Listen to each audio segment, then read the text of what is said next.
नेताजी सुभाष चंद्र बोस समग्र विश्वर विस्मय विद्रोही संग्रामी नेता भाव परिचित नेताजी सुभाष चंद्र बोस भारतर जड़े अग्रणी स्वाधीनता संग्रामी थे। ओडिशार वीरपुत्र संग्रामी सुभाष चंद्र बोस 1897 मसीहा जनवरी 23 तारिख कटकर ओडिया बजार जन्म होते। पिता नाम थिला जानकीनाथ बोस और माता नाम प्रभावती देवी। तांको पिता थिले जड़े आईनजीवी आउ माता प्रभावती देवी श्री श्री ठाकुर रामकृष्ण परमहंसंकर भक्त। 14 भाई भौणी मध्यरु नेताजी थिले नवम।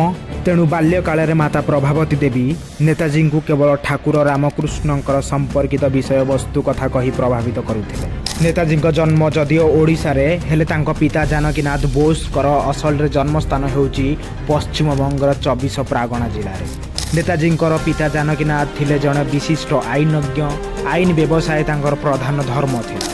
सेतेबेले कौनसी कारणरू जानकीनाथ कटक आसीथिले। कटकर ऐतिहासिक परिवेश तांको बहुल भाव में आकृष्ट करिवारु से कटक रे रही आईन व्यवसाय करने को श्रेष्ठ स्थान भाव में बाछि नेले और कटक रे रही आईन व्यवसाय चलाइले। एही समय रे कटक तथा ओडिशा थिला बंगला प्रेसिडेंस रो एक अंश।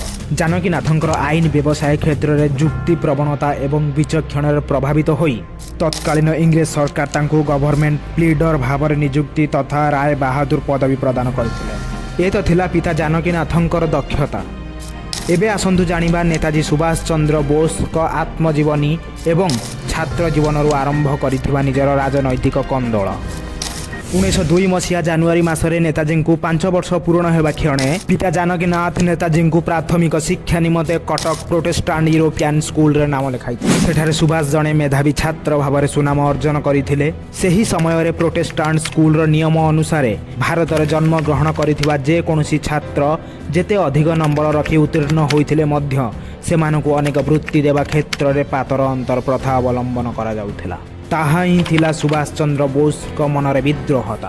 पिता जानकीनाथ बोस नेताजी मन कथा बुझीपारी नेताजी शिक्षा को देशीय हिसाब से शिक्षादान निमंते परवर्ती शिक्षा व्यवस्था पाई 1909 मसीह रेभेन्सा कॉलेजिएट स्कूल रे नाम लिखाई।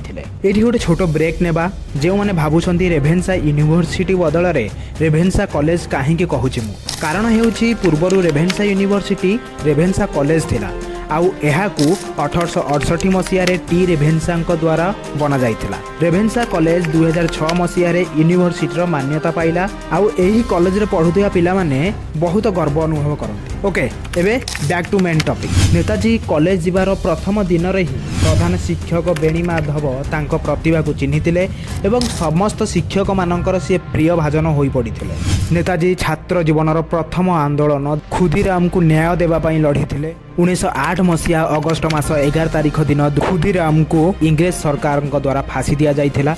नेताजी प्रति यार प्रभाव पड़िथिला। छात्र जीवन काल में 1911 मसीह सुभाष हेले विश्वविद्यालय श्रद्धार पात्र। जड़े दक्ष संगठक भाव में पुनश्च 1911 मसीहा अगस्ट मसरे सुभाष बोस द्वारा खुदीराम स्मृति वार्षिक पालन करागला। से दिन रेभेन्सा कॉलेजिएट स्कूल छात्रावास चुली जलागला नहीं। स्मृति सभारे सुभाष वक्तृता मर्मस्पर्शी और हृदय विदारक। से दिन सुभाष तांकर समस्त छात्र बंधु को उद्बोधन देई कहिथिले देशर लोक मानकु देशात्मक करने हेले सेमानंकु देशात्मक धर्म रे दीक्षित करने हेबो। शहीद खुदीराम स्मृति दिवस पालन हेबार संवाद किछि समय भितर इंग्रेज सरकार निकट को पहुँची गला। सेथि जोगु जिला मजिस्ट्रेट को केतेक प्रश्नर सम्मुखीन हेबाकु पड़िथिला प्रधान शिक्षक बेणी माधव दास। एही कारणरू बेणी माधव दास को नदिया जिला अंतर्गत कृष्णगेर को बदली हेबार आदेश आसिला। शिक्षकों बदली हेबार आदेश शुणी सुभाष चुप रही पारे नहीं। समस्त छात्र मानकु नहीं आंदोलन करथिले मध्य शेषरे शिक्षकों बदली होइथिला। परवर्ती समय रे 1913 मसीह सुभाष मेट्रिकुलेशन परीक्षा फल प्रकाश पाइला। सुभाष समस्त छात्रों मध्य द्वितीय स्थान अधिकार करथिले। माध्यमिक शिक्षा समाप्त कला पर पिता जानकीनाथ को इच्छारे सुभाष चंद्र बोस 1913 मसीह कलिकता बंगला श्रेष्ठ कॉलेज प्रेसिडेंसी कॉलेज रे जोगदेले। प्रेसिडेंसी कॉलेज रे दर्शन शास्त्र एवं स्कॉटिश चर्च कॉलेज रे पाठ पढ़िथिले। नेताजी सुभाष चंद्र बोस जेतेबेले बंगलार उक्त कॉलेज रे नाम लिखाइले सेतेबेले से तांको जीवन रे जड़े नुआ बंधु पाइले। से बंधु किए आउ एही कॉलेज रु नेताजी सुभाष चंद्र बोस काहींगी बहिष्कृत होइथिले ताहा पर वीडियो रे निहाती भाव में मु आपनको जणाइबी। किंतु ता पूर्वरु आपण माने जदि मो चैनल को सब्सक्राइब करि नाहंती तो सब्सक्राइब करि नियंतु आउ वीडियो केमिति लागिला निजर मतामत कमेंट माध्यम रे जणावंतु। धन्यवाद।